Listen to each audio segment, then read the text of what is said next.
boğam örgüde günlerim alınıktır örtüger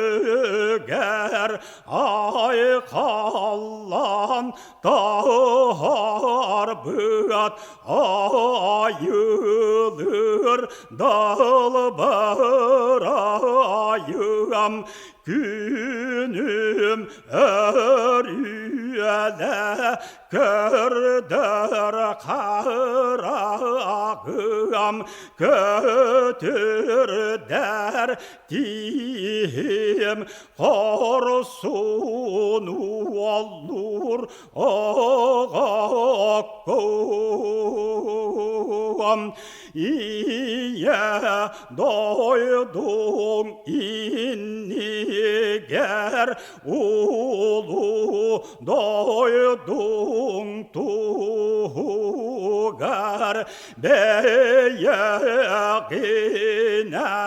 Mekkiye'len utarsa barargar uruydu Allah'ım orada seri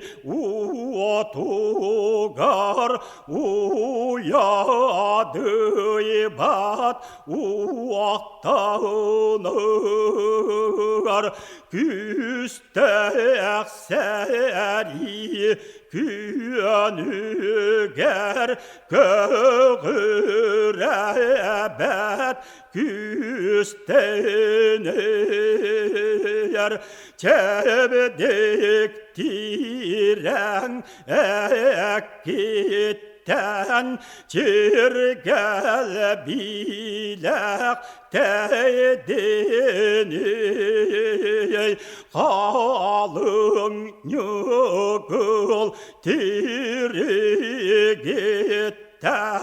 kanak bilek kaltarıydı kanakıtı kamparıtar kara cayı kalbarıtar ulu doksun uaktanar öksökü kıl bualan kötün telehiyen itilli bit iyesirger kömüz neke uyağar ergillekten kelektir